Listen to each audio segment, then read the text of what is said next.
Em 1982, o oceanógrafo Robert Ballard foi convidado pela Marinha dos Estados Unidos para uma missão secreta: encontrar 2 submarinos nucleares que haviam naufragado no Oceano Atlântico na década de 60. Os militares americanos estavam de olho no mini-submarino não tripulado desenvolvido por Ballard para explorar águas profundas, o robô Argus. Ballard viu na proposta a chance de realizar um sonho: encontrar o Titanic. O oceanógrafo e o vice-almirante Niels R. Tunman fecharam um acordo em 1982. Pelo acordo, Ballard poderia procurar o transatlântico naufragado em 1912 se encontrasse antes os submarinos nucleares Scorpion e Thrasher. Thrasher é o nome, em inglês, de um tipo de tubarão com uma longa nadadeira caudal. O submarino media 85 metros de comprimento e foi lançado ao mar em 1960. Afundou em 10 de abril de 1963, matando os 129 homens da tripulação. O submarino afundou enquanto realizava manobras com o barco de resgate USS Skylark.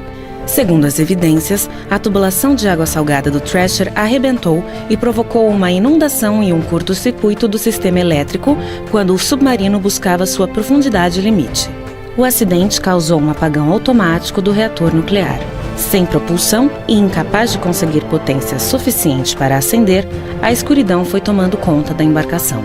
Em algum momento entre os 400 e os 600 metros de profundidade, o submarino foi esmagado pela pressão. Os operadores do Skylark ouviram o som espantoso dos compartimentos do submarino se rompendo. Em julho de 1984, Ballard submergiu seu robô Argus até o Thrasher, a 2,5 km de profundidade no fundo do mar.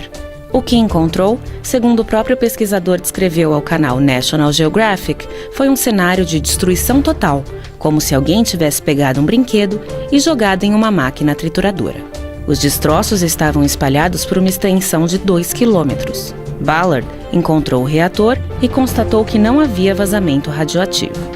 O submarino Scorpion foi lançado ao mar em 1959 e afundou em 22 de maio de 1968, a 740 quilômetros a sudoeste das Ilhas Açores, levando consigo 99 homens. A 3.350 metros de profundidade, a busca foi mais desafiadora do que a do Thrasher, porque o Scorpion desapareceu sem testemunhas.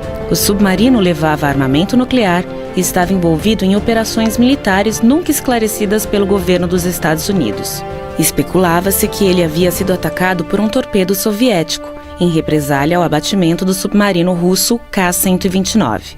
Ballard chegou ao Scorpion em julho de 1985 e encontrou uma cena similar à do Thrasher. O Scorpion estava partido em 2 pedaços, mas não foram encontradas evidências de um ataque de torpedo. Mais uma vez, tudo indica que o Scorpion, assim como o Thrasher, sofrera uma implosão ao descer abaixo de seu limite de profundidade. Ninguém sabe ao certo o que causou o afundamento do submarino. Ballard localizou o reator do Scorpion, que, segundo ele, também não representava perigo, e afirmou que os torpedos nucleares estavam em um lugar seguro no interior do submarino. Após cumprir a parte do acordo que interessava a Marinha, Ballard partiu à procura do Titanic, ainda em 1985. O RMS Titanic foi um navio transatlântico da classe Olympic, operado pela White Star Line e construído nos estaleiros da Harland & Wolff, em Belfast, na Irlanda do Norte. No Titanic, foram utilizadas algumas das mais avançadas tecnologias disponíveis na época. Um folheto publicitário de 1910 da White Star Line dizia que o navio fora concebido para ser inafundável. No dia 12 de abril de 1912, o Titanic partiu de Southampton, na Inglaterra, com destino a Nova York. Havia 2.223 pessoas a bordo. O Titanic viajava quase todo o tempo à sua velocidade máxima, em uma tentativa de quebrar em um dia o recorde de travessia do Atlântico. Em 14 de abril, às 23 horas e 40 minutos, um iceberg foi avistado à sua frente. O Titanic navegava a 21 nós e não pôde mudar sua trajetória a tempo de evitar uma colisão. Após 2 horas sendo invadida pelas águas do oceano, a proa começa a afundar. O navio inclina-se. A chaminé número 1 não resiste e quebra, abrindo mais um ponto para a entrada de água. Com a proa submersa e cheia de água e a popa do navio elevada acima do mar, aumenta a tensão próxima ao meio do barco. A estrutura não resiste e começa a partir-se. A popa vira, jogando as pessoas em direção à lateral do navio. Proa e popa ficam ligadas apenas pelo fundo do casco. As duas partes se rompem completamente.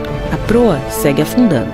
A popa ainda flutua por um instante e começa a afundar.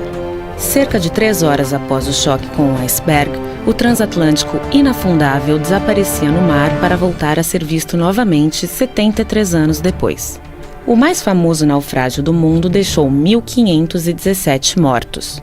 Somente 706 pessoas sobreviveram à tragédia. Ballard afirma que nunca teria encontrado o transatlântico se não fosse pelo que aprendeu nas operações de busca dos 2 submarinos nucleares. Depois de cumprir sua parte no pacto com a Marinha Americana, ele tinha apenas 2 semanas para dedicar-se à sua obsessão. Era uma missão quase impossível, dado o tamanho da área a explorar. Ballard refletiu. E se o Titanic tivesse se esmigalhado em partes como aconteceu com os 2 submarinos, e seus restos também tivessem sido espalhados pela correnteza em uma faixa extensa? Ele começou a procurar não pelo barco, mas sim pelo seu rastro, o que permitiu abarcar áreas muito maiores de busca do que a do simples casco, percorrendo linhas separadas entre si por 1,5 quilômetros, e acabou achando seu tesouro em 1º de setembro de 1985.